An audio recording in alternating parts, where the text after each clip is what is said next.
Bismillah, Wassalamualaikum warahmatullahi wabarakatuh. Saya Muhammad Adib dari kelas 11B.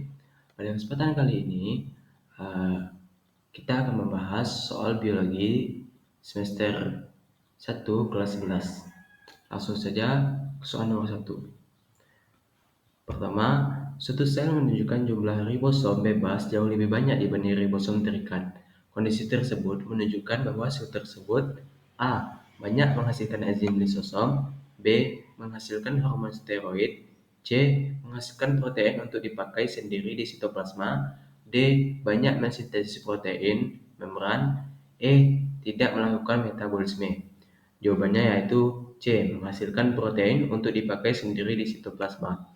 Ribosom bebas mensintesis protein yang digunakan langsung oleh sel, seperti enzim sitosol dan protein struktural.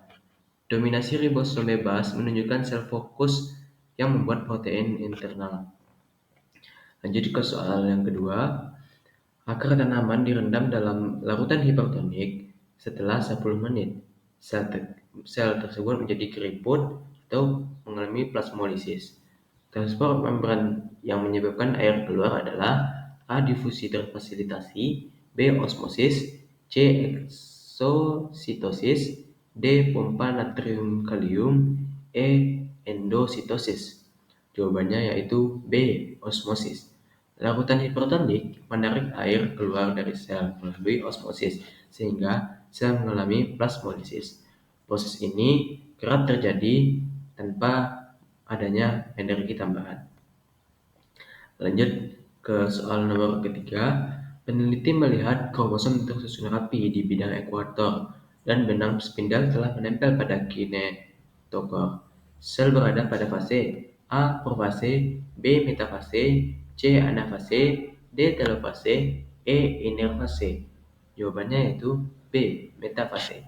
Ciri metafase ialah kromosom berjajar di bidang ekuator dan seluruhnya sudah terikat benang spindel. Ini menandai kesiapan sel memasuki pemisahan kromatid yang terjadi di anafase. Lanjut ke soal nomor 4. Urutan proses sintesis protein yang benar adalah 1. mRNA keluar dari inti, 2. tRNA membawa asam amino, 3. transkripsi, 4. translasi dimulai di ribosom. Urutan yang benar adalah A3142, B1324, C3214, D1432, E3124. Jawabannya adalah A3142. Transkripsi menghasilkan mRNA di inti, lalu mRNA keluar ke sitoplasma, kemudian translasi dimulai di ribosom dan tRNA membawa asam amino untuk menyusun polipeptida. Lanjut ke soal nomor kelima. Selama kontraksi otot, interaksi aktin myosin menyebabkan perubahan panjang beberapa zona pada sarkomer. Jika proses kontraksi berlangsung semakin kuat, bagaimanakah yang mengalami penyusutan paling signifikan? A. Daerah yang hanya tersusun oleh filamen myosin, B. Daerah yang hanya tersusun oleh filamen aktin, C. Daerah yang tempat kedua filamen saling tumpah tindih, D. Daerah yang mempertahankan panjang konstan selama kontraksi, E. Daerah yang berfungsi sebagai pusat pertemuan filamen tebal. Jawabannya adalah A. Daerah yang hanya tersusun oleh filamen myosin. Daerah ini juga disebut zona H, yang dimana akan memendek paling signifikan saat berkontraksi karena aktin itu bergerak masuk menutupi area myosin. Pada kontraksi kuat, zona H ini dapat hampir hilang. Seorang dengan donor darah A menerima darah dari golongan donor golongan B. Akibat yang paling mungkin adalah A. Tidak ada reaksi karena antigen sama, B. Darah tercampur tanpa masalah, C. Terjadi aglutinasi karena antibodi anti-B penerima menyerang donor, D. Sel darah merah penerima dihancurkan oleh donor, E. Produksi antibodi berhenti. Jawabannya yaitu C. Terjadi aglutinasi karena antibodi anti-B penerima menyerang donor. Plasma golongan A mengandung anti-B yang akan menyerang sel darah B, sehingga terjadi pengumpalan, yaitu aglutinasi tadi. Kemudian kondisi ini sangat berbahaya dan membuat transfusi tidak lagi kompatibel.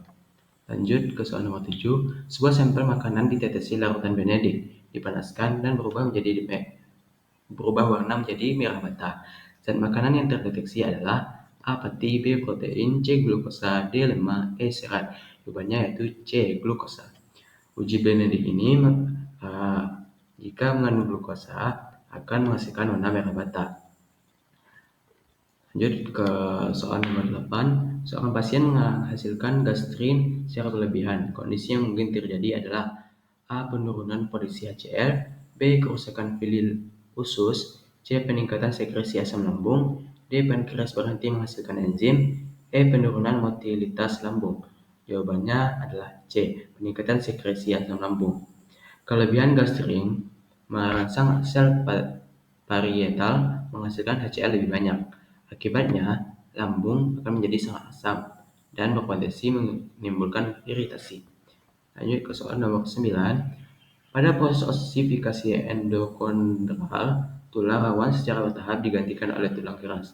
Pernyataan yang benar terkait proses ini adalah A. Osifikasi dimulai dari pembentukan osteoklas.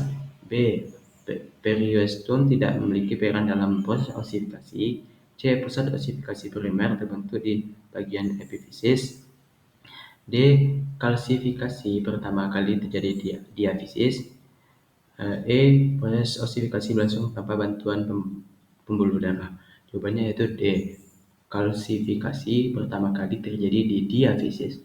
Osifikasi endokondral ini dimulai di diafisis sebagai pusat osifikasi primer. Kemudian di sinilah kartilago pertama kali mengeras, kemudian menjadi tulang. Lanjut ke soal nomor 10. Sebuah organel memiliki membran rangkap, struktur berlipat, dan sangat aktif ketika kebutuhan energi sel meningkat. Fungsi utama organel tersebut adalah A. Sintesis lipid, B. Detoksifikasi senyawa kimia, C. Produksi energi melalui respirasi sel, D. Transport materi genetik antar sel, E. Sintesis protein ribosoma. Jawabannya adalah C. Produksi energi melalui respirasi sel. Ciri membran rangkap dan kristae menunjukkan mitokondria yang berfungsi sebagai penghasil ATP. Lipatan kristae akan memperluas area untuk reaksi pembentukan energi. Baiklah, mungkin sekian yang dapat saya sampaikan.